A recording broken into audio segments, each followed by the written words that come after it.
Everybody wants some blast of magic, magic, magic, magic, magic, magic. Look up the magic in me. It's Wednesday, Bob's Magic Emporium time for Magician 101, the show for all magicians. Not very many questions this week, which is okay. So remember to post your questions down below for next week. I'll give them an answer. And we have a newcomer this week, the Sleight to Magic. And good to see you here on the show, by the way. Post more questions because I love answering questions each week. They're a lot of fun. And he wants to know, where do you buy your magic gimmicks and tricks? All right.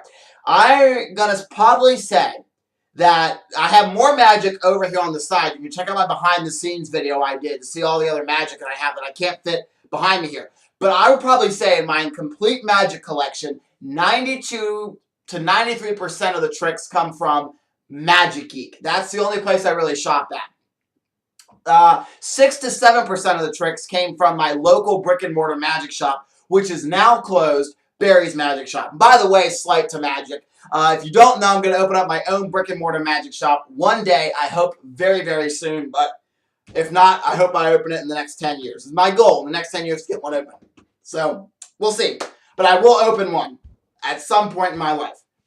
All right. So, and I'd probably say that makes 97%. So 3% of my magic comes from other online dealers like Penguin Magic, Elmwood Magic, M&J Magic. M&J Magic, I bought these close-up pads from, the ones with the cards in the corner. And I recently just got the black one. It's in the mail right now, getting shipped to me as we speak. So I'm really excited to have the black one. So now I have a complete collection of all these close-up pads with the aces in the corners. There's red, blue, green, and black. All right.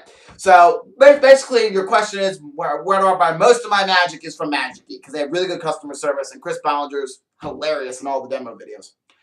Mr. Tadpole221 says, what are your favorite cheap stage tricks? Thanks. Smiley face, smiley face, smiley face, smiley face, big smiley face. All right.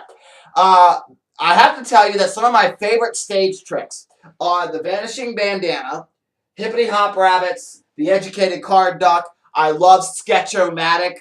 I love Run Rabbit Run. I don't know what kind of audience you perform for, if it's mostly adults or mostly kids or families, but those tricks that I just named are kind of expensive. So some of my favorite cheap ones are this one right here. This is a great one. This is a new version of the Dream Bag, where instead of pulling out flowered boxes, you pull out dice, and it's only $20, so it's not that bad. It's not a bad price. You get a really cool trick with it. Funny Money is a really good one too. This guy right here with the bag and the money, that is the same thing as this one. It's another Dream Bag, a different way to present it.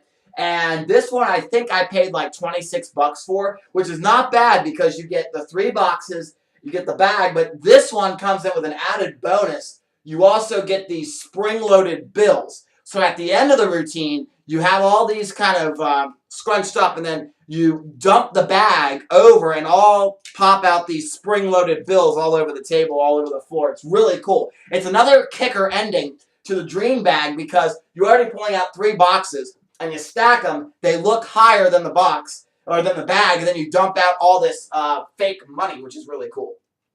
See if I can get that back in there. There we go. That looks about... No, wait a minute. There we go. That's better. Okay.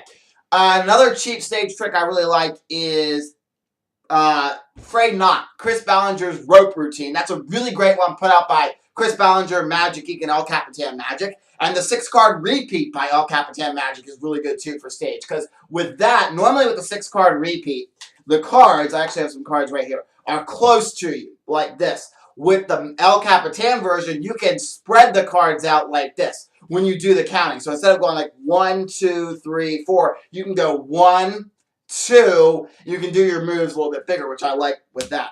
And I do use a 6-card repeat sometimes. So it's a really great trick. And also, it does use gimmicks, but you can also hand the cards out for examination as a way to end clean with that. So it's really cool. So that's some of my, some of my favorite stage tricks that are cheap. But my favorite ones, I have to say, like the Vanishing Bandana, the Hippity Hop Rabbits, those are some really good ones. All right, Jay Brockwick has the final couple questions. He first wants to know, hey, Nate, what do you think of the dollhouse appearance trick? All right, that trick is where I've seen it done different ways. The whole gist of it, though, is sometimes you have the trick where you have this house, and there's a doll sitting inside of it. You close the doors up, and then an assistant pops out of the house, and there's no doll to be found. Sometimes I've seen it done with a little chair, and then the chair's there, it sits there at the beginning of the trick, an eerie looking chair inside this big house, and then the chair goes away, there's a doll sitting inside the chair, and then the doll goes away, and then boom, out pops an assistant. So that's another way to do the trick too. It's not my style of magic. I don't do, like I've said before, big stage illusions, like stuff like appearing assistants and sawing people in half. I don't do those kind of big stage illusions. So it's not for me, but if it's for your style of magic, it's really good. It's expensive though. I've seen them go for $700-800. So, or I should say, it'd be different for you because you're across the pond. But for over here in America, I've seen them go for like $700-800. So it'd be a little bit more expensive over in your part of the country, or in your part of the world. So, you know, it's not for me. It wouldn't be for me. But if it fits you, I think it'd be a really great trick to add to a magic show because I think it'd really get a lot of good reaction. All right. Do you think Cam Post Carl Leak by Carl Leak is a good trick? I haven't heard of this trick until I looked up the video for it. It looks awesome. The Spectator, if you don't know what this trick is, it really looks cool, and I recommend going out and getting this. I may put this on my magic wish list because the Spectator names any single drink that they want. It could be milk, water, soda, any kind of soda, like they could say orange soda, grape soda, lime soda. They could say any kind of alcoholic beverage, and you have a sealed can. You unseal the can, pour out, and it's their drink they name. It looks really, really cool and really deceptive. So I would probably get this to add to my show. Maybe, I mean, I'd probably get it to add for that, like, maybe YouTube video, but I don't usually do a lot of, like, soda tricks or can tricks out on the street, like, because I think it seems kind of cheesy. Like, you have a soda sitting there, and it's like, oh, let's use this soda that's just been sitting here. I don't know. To me, using sodas and tricks and things, you know, it's like if you walk over to a trash can and say, oh, here's a soda, let me use this, and then I don't know. I wouldn't do a trick like that on the street, but I would do it for a YouTube moment, so it'd be kind of cool. All right. And he wants to know, do you think Rocky the Raccoon would be a good trick to use, and what do you like to do with it? Oh, I forgot to get my Rocky the Raccoon out. He's right there. Let me go down here and get him out. Hang on one moment here. I should have had him ready. I forgot about this question. Okay. So this is Rocky the Raccoon, what he is, and most magicians reveal his secret, so I'm going to reveal it too. It's a puppet. And it has a spring and like a slinky in the middle of it. So what you can do, and most magicians use that in their patter too. They say, oh, it's just a fake little slinky kind of puppet. You can take the Rocky the Raccoon, you can make them eat, munch, munch, munch, munch, munch, munch, munch, munch, munch, munch, munch, munch, munch, munch, munch. That's one thing I do with Rocky, of course, I always make him eat. Let me get one of my cups over here. I should have had this prepared. Because you asked what you do with Rocky the Raccoon. Now, I love Rocky the Raccoon. He's a really great thing to add to a child's party. You know, you can make him eat. You can make him run up. You can make him boogie up your shirt and back down your shirt like that. And you really got to practice a lot. It's hard to do it because I don't have this counter pushed out very far, so I'm hitting the shelves back here. But if you make him if you move him, he looks really realistic when you move him. You know, you can make his tail move. You can make him look up at you. It's really cool. One thing I do is I say, Rocky, would you like to see a magic trick?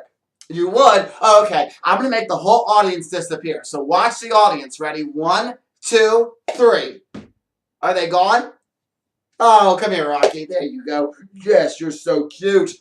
Normally what I'll do is I'll find a woman in the audience. And I'll go over and I'll say, okay, let's pet Rocky the Raccoon. I'll let the kids pet Rocky. Then what I'll do is find a woman, and I'll make Rocky look up and say he likes to be scratched right there. Go ahead and scratch Rocky. Oh, I'm so sorry. And I'll make him jump out of my hands. I did a show once, and no joke, this lady literally pooped her pants. I mean, she was like, ah! She jumped back so far. It was so hilarious. The whole room was laughing. She was a good sport because she started laughing too. So I do that. Normally I do some impressions with Rocky as well. So I'll go like a unicorn. Or how about Abe Lincoln? Or no, Abe Lincoln would be this way. Abe Lincoln or Davy Crockett. How about Daniel Boone? How about an airplane propeller? Anybody want to guess what this is? A tycoon. Very good, a tycoon. So I do some stupid jokes. I also do, this joke is not Abe Lincoln. It's Marge Simpson. This is Marge Simpson. This one was Abe Lincoln. Abe Lincoln, Marge Simpson. And then I do Tonto, the Indian chief, which is a little politically incorrect, but I go, hey ya, hey ya, hey ya, hey ya, hey ya. That was very politically incorrect. Yes, it was. And then normally I do a joke with Rocky, and I'll go something like, so I was in a restaurant the other day. I was very bored, had Rocky inside my pocket all scrunched up like this. Throughout the meal, I pulled Rocky out, and I started playing with him. At the table, I started making him boogie, and I started making him eat from my hand, munch, munch, munch, munch, munch, munch, munch, munch. The waiter came over, very snooty waiter, and he was like, excuse me, sir, you may not have live animals in here. No live animals? Well, okay. And then I'll hit him against the table, and I'll make him die. And then I'll say, no, wait, he needs mouth-to-raccoon resuscitation. There we go. And then I'll do another magic trick with Rocky. I don't have a coin here. Oh, I could use a ball now. Ball would work. So I take a ball and I say, watch the ball, Rocky. Watch the ball. Watch the ball. Watch the ball. Watch the ball. And the ball disappears. Then I go into saying, but Rocky wants to be a fellow magician himself. Then I'll do Zigzag Rocky, and I'm not going to do it. I did it in a previous episode of Magician 101. But anyways, you cut Rocky's middle like the Zigzag lady. I take him out, and then I, say, take him out, Rocky, I put it back in the case, and I'm done. So Rocky is a really good trick for kids. There is another trick out there on the market. I'm going to put Rocky back. I'm going to keep talking, though. There's another good trick out on the market. It's put out by Bill Abbott. And if you don't know who Bill Abbott is, he's a really great magician who puts out the Celebrity Smartass trick. That's a really great trick where you have a deck of cards with different celebrity names on them, and then at the end of the trick, you have a life-size picture of that celebrity inside of an envelope. It's really cool. He puts out one called Chico the Mind-Reading Monkey, and I was told this trick by a fellow magician. His name is Magic Wands 98. You can look up his channel. His name is Mark Corietta, a Canadian magician. He's really good. He told me about this a long time ago. We had a magic chat session online one night, and he told me about it, and I looked it up, and it looks really good. It's about $600, though, for the complete Chico Mind-Reading Monkey package. But Chico reads minds and does all this really cool stuff. So check out the Chico Mind-Reading Monkey by Bill Abbott. It's a really good one, too. All right. And it's Jay Brothwick's final question is, I can talk all day about Rocky. That's a great trick. His final question is, what do you think of Inca Change by Sans Magic? Okay. Inca Change is a really cool trick where you take a playing card, have one selected, you draw on your business card a box, a square, a rectangle, and then you have the spectator sign it, you sign it at the top, and you say, okay, well, was this your card? You draw some random prediction, which is wrong, and then you shake it, and boom, it turns into their playing card. It looks like a really amazing trick. I have to first say that this trick should definitely you should definitely get this trick if you're thinking about getting Inca Change. Or some trick that uses business cards, because anytime you can use a business card in your magic and hand it out, instead of handing out a business card to a spectator, instead of just saying, here's my business card, if you can do something with that business card, whether have a prediction on it that comes true or something, it's gonna be, they're gonna keep that business card for a lot longer. They're gonna keep it, and they're gonna be like, ah. So, and they're not just gonna put it in their wallet and forget about it. They're gonna take it home as a souvenir and say, pull it out of their wallet and be like, and see the prediction on it and be like, I remember when he did that guy was really cool. So you can get Inca Change, which is a really good trick, and a lot of people have been raving about that online. But one of the really great DVDs out there is The World's Greatest Magic by World's Greatest Magicians. And this one actually is magic with business cards. There is a lot of really good tricks on here. There's one by Jeff McBride. There's one by Daryl. One by Dan Harlan. There's one by Michael Amar. But my favorite one is John Gustafaro,